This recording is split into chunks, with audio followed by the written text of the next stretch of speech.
Kaway-kaway mga ka-farmers, welcome na naman muli sa ating YouTube channel. Ngayon ay papakita ko sa inyo yung ating mga highlights dito sa ating munting backyard farm. Alam nyo ba mga ka-farmers, nung unang nag-umpisa tayo, wala tayong incubator. Ang ginamit lang natin sa pagpapalimlim ng ating mga alagang manok, alagang pabo, ay itong ating mga inahin na pabo. Kasi yung ating inahin na pabo mga ka-farmers, napakagaling maglimlim yan. Kaya ang ating ginagawa, yung mga itlog ng ating mga RIR, sila yung ginagawa natin na tagalimlim. Kaya yung ating mga ka-farmers na walang budget para pambili ng incubator, hindi po hadlang na wala po tayong pambili ng incubator, hindi po tayo makakapagparami ng ating alaga. So nagkakamali po kayo. Nasa tamang diskarte lang po yan. Isipin nyo, napakaraming paraan po na pwede natin gawin para tayo ay makapag-alaga at makapagparami ng ating mga hayop. Marami kasi mga ka-farmers natin na i-inspire sa ating mga videos. Marami nagko-comment, nababasa po natin yan, pero pasensyahan nyo na kung hindi po tayo nakakapag-reply kasi medyo busy po tayo. Makikita nyo naman na hindi tayo araw-araw nakakapag-upload ng ating mga videos kasi marami din tayong ginagawa. So ito na nga mga ka-farmers, bago natin naabot yung ganito karami na ating mga alaga, napakarami mga failure, napakarami mga pagsubok, bago natin makamit yung ganito na ating kagustuhan na dumami yung ating mga alaga. Example na lang dito mga ka-farmers, itong binibigay natin ng mga organic na pagkain, yung mga kinukulikta natin sa merkado.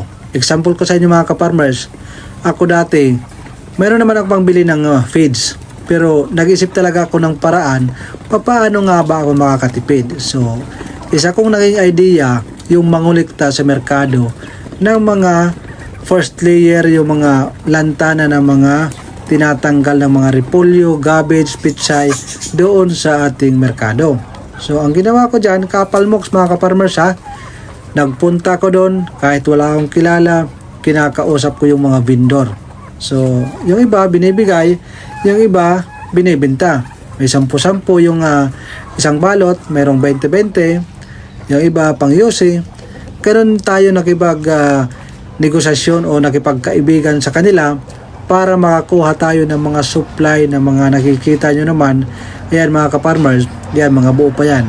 Galing yan sa merkado. So, sa una talaga, kailangan mo talagang magsakripisyo. Hindi mo kailangan mahiya. Kasi kung uunahan mo ng hiya mga ka-farmers, walang mangyayari, walang tutulong sa'yo, kundi ikaw lang. Kahit nga mga ka-farmers, nagsisimula pa lamang, kung sino pa yung aking mga pinsan, kung sino pa yung aking mga kamag-anak, yung pa yung nagsasabing, wala yan, gastos lang yan, hindi yan uubra kasi malakas kumain yung pabo, at walang market yan. Yan ang sinasabi nila, walang bibili. So gagastos lang daw ako. So pinatunayan ko talaga sa kanila na kaya ko at kaya kong i-market at kaya kong kumita sa ganitong negosyo. So na nakita na nila, dyan na sila bumili sa akin. At ang matindi pa, ginaya nila ako, pati yung aking mga kapitbahay. Ang problema lang mga ka-farmers ay hindi nila kaya yung aking diskarte na ginagawa.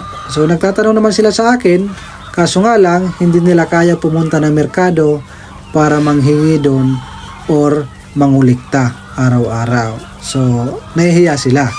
So, kung ganyan yung mindset mo sa iyong pagsisimula, maaaring hindi mo kayanin umaitaguyod yung ganitong negosyo mga ka-farmers.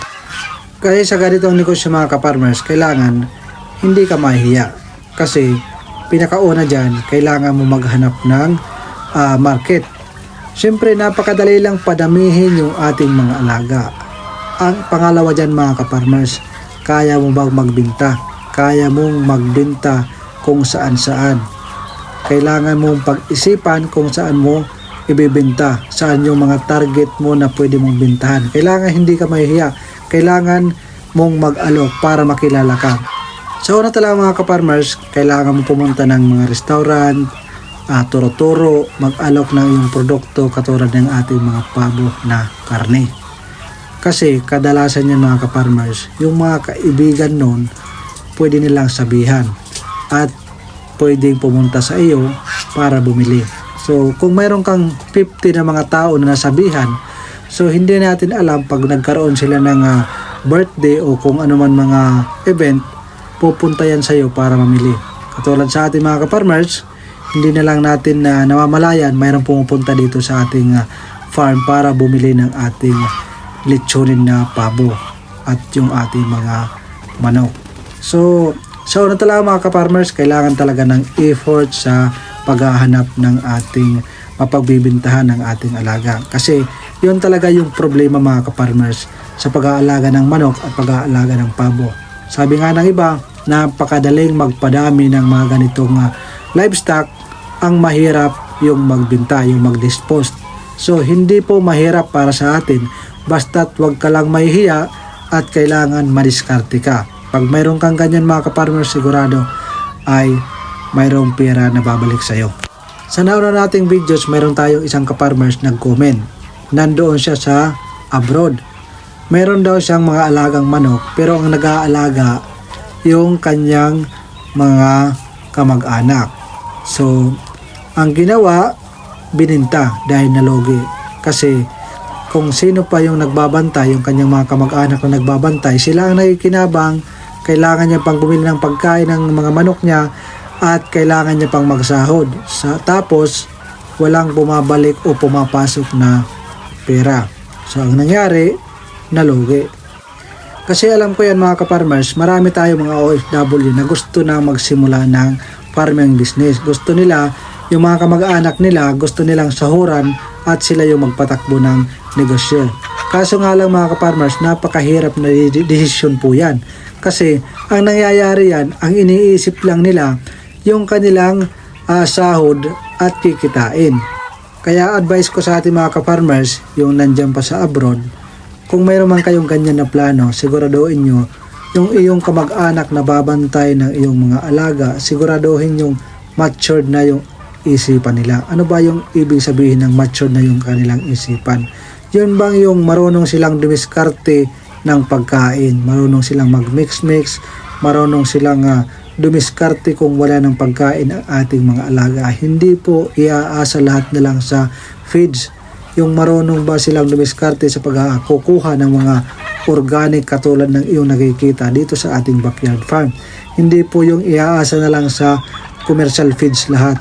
Kung ganyan yung mindset, siguradong kikita yan mga ka-farmers at magiging malago po yan. Pero kung iaasa lang sa inyo lahat ng pagkain ay hihingin sa inyo, lahat ay pera ang katapat para makapagpakain ng ating mga alaga, sigurado malulugi po yan mga ka-farmers. Huwag nyo na lang po ituloy, mas maganda kung kayo mismo ang magsimula sa inyong for good business na pinapangarap.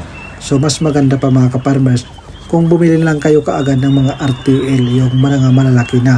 Kasi kung ipapaalaga nyo tapos magsasahod kayo, maaari kayong malugi, lalo na pag hindi pa mga matured yung isipan yung mga mag-aalaga. So yung mga kulang pa sa experience or wala talaga experience, so maaaring malugi.